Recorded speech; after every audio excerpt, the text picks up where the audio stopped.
Halo pemirsa GPR TV dari Sabang sampai Merauke, dari Miangas hingga Pulau Rote. Bertemu lagi bersama saya Bilqis Sabila dalam program Kominfo Newsroom. Halo pemirsa GPR TV dari Sabang sampai Merauke.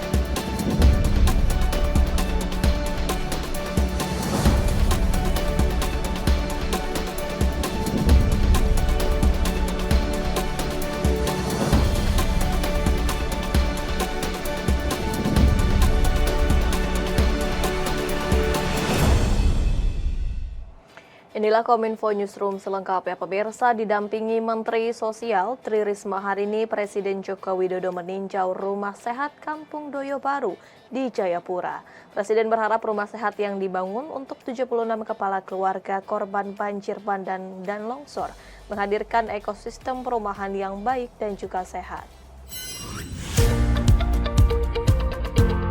Presiden Republik Indonesia Joko Widodo melakukan kunjungan kerja ke Papua pada hari ini, Rabu 31 Agustus 2022.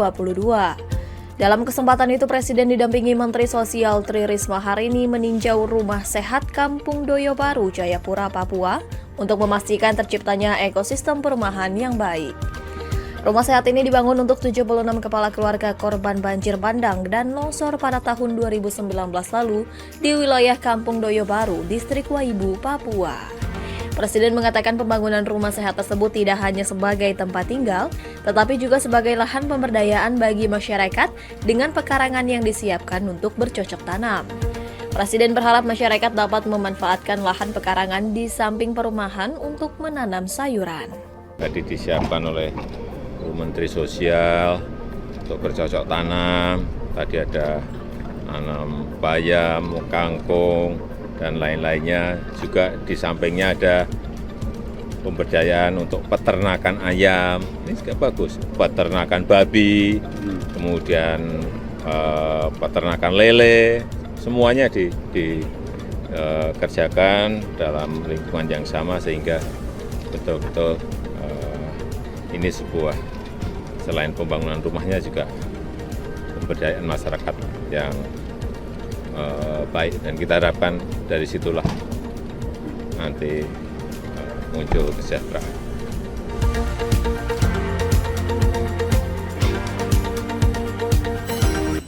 Pemekaran tanah Papua merupakan salah satu bentuk pemerataan pembangunan di Papua. Pemekaran akan membuat lahirnya 3 otonomi baru, yakni Papua Selatan, Provinsi Papua Tengah, dan Provinsi Papua Pegunungan. Pemekaran Papua disebut Presiden merupakan aspirasi masyarakat Papua sendiri.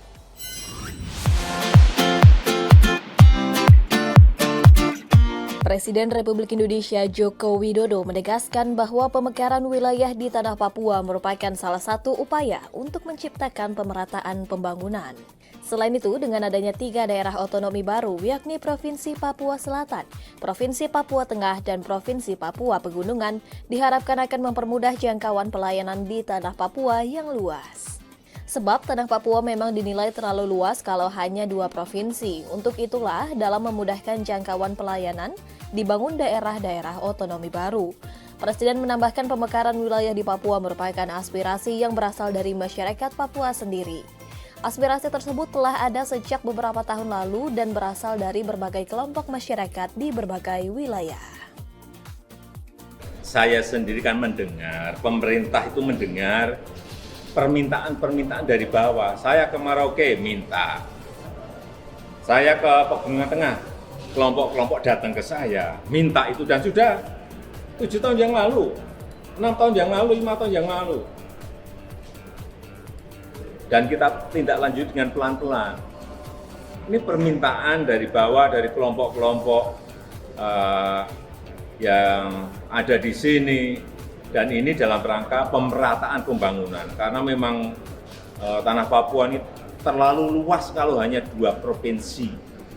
Terlalu luas. Untuk memudahkan jangkauan pelayanan, itulah dibangun daerah-daerah otonomi baru. Sekali lagi, itu adalah permintaan dari bahwa ada pro dan kontra, itulah yang namanya demokrasi. Sebanyak 2.700 pelaku UMK di Gor Toware Jayapura mendapatkan nomor induk berusaha dari Presiden Republik Indonesia Joko Widodo. Pembagian nomor NIB tersebut diharapkan membantu pelaku usaha UMK untuk lebih mudah dalam mengurus perizinan usaha.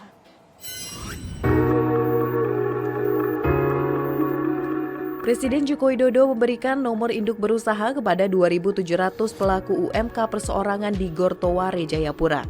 Papua menjadi lokasi ke-8 pelaksanaan kegiatan sosialisasi dan pemberian nomor induk berusaha kepada pelaku UMK perseorangan yang diselenggarakan oleh Kementerian Investasi BKPM. Pada giat tersebut juga dilakukan sosialisasi kepada pelaku usaha UMK perseorangan tentang kemudahan pengurusan perizinan teknis selain NIB dan akses pembiayaan. Pemerintah saat ini tengah mendorong para pelaku UMK perseorangan untuk mengurus NIB melalui aplikasi online single submission yang telah tersedia. Melalui legalitas usaha tersebut, UMK dapat mengurus perizinan lainnya serta akses pembiayaan baik dari perbankan maupun non-perbankan yang difasilitasi oleh pemerintah. Presiden Joko Widodo dalam sambutannya menekankan pentingnya para pelaku usaha mikro, kecil, dan menengah untuk memiliki izin berusaha dan nomor induk berusaha. Presiden juga menyebutkan NIB juga dapat dimanfaatkan para pelaku UMK untuk mendapatkan bantuan usaha mikro dari pemerintah dan memanfaatkan program kredit usaha rakyat. Namun Presiden mengingatkan kepada pelaku usaha agar tidak asal mengajukan pinjaman ke perbankan. Sebelum meminjam harus dikalkulasikan terlebih dahulu dengan perhitungan detail. Segera manfaatkan yang namanya NIB ini, kemudian akses ke permodalan yang namanya KUR. Tapi saya titip hati-hati, yang namanya pinjem ke bank itu hati-hati, harus dikalkulasi, harus dihitung yang detail, jangan sampai keliru ngitung. Karena itu bukan duit Bapak Ibu semuanya, itu duitnya bank yang harus dikembalikan, yang harus dicicil, yang harus diangsur setiap bulannya. Kalau ngitung, kira-kira nggak masuk, nggak usah pinjam. Dihitung, masih untung, bisa ngangsur, silahkan pinjam. Di kesempatan itu pula Presiden juga mengapresiasi produk UMK yang dipasarkan telah memiliki kualitas dan kemasan yang bagus. Presiden meminta agar produk tersebut tak hanya dipasarkan secara lokal, tetapi juga memanfaatkan ekosistem digital, sehingga penjualan mampu memperluas pasar ke wilayah lain, bahkan mancanegara. Tolong masukkan itu ke platform digital, ke ekosistem digital.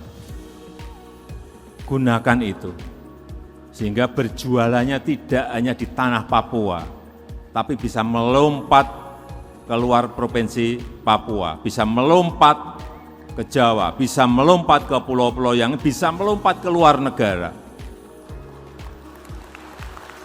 Karena saya lihat tadi, saya melihat peluang untuk itu besar sekali, karena kemasannya sudah baik, packagingnya baik, brandingnya baik, namanya juga keren, diberi nama produknya bagus-bagus. Jangan dijual di sini aja, tapi melalui platform digital.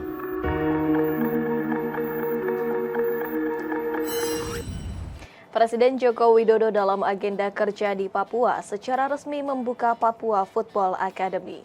Dalam sambutannya Presiden berharap tanah Papua dapat melahirkan kembali sejumlah talenta berbakat di bidang sepak bola.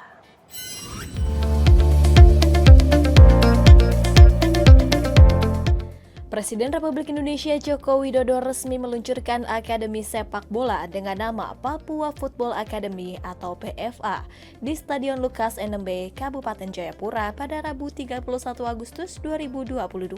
PFA merupakan program bagi putra Papua dengan rentang usia 14 hingga 15 tahun melalui serangkaian proses seleksi kompetitif dan transparan di Kota Timika, Merauke, dan Jayapura.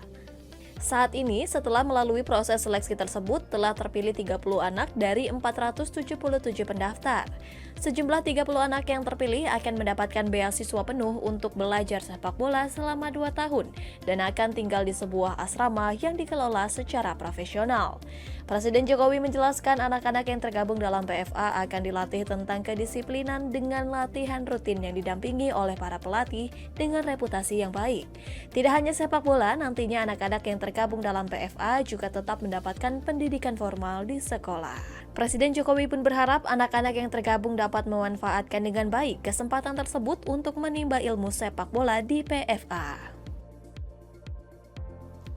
Ingin seperti mereka, legenda-legenda ini, jalannya sudah ada di depan anak-anakku semuanya, yaitu Papua Football Academy. Di mana di sini nanti untuk meraih prestasi anak-anak digembleng kedisiplinan, digembleng latihan-latihan yang rutin dan terus didampingi oleh coach yang memiliki reputasi yang baik. Oleh sebab itu saya harap anak-anak di Papua Football Academy memanfaatkan dengan baik kesempatan yang telah diberikan untuk menimba ilmu di bidang sepak bola ini. Pemirsa, usai jeda kami akan kembali dengan beragam informasi lainnya. Tetaplah bersama kami.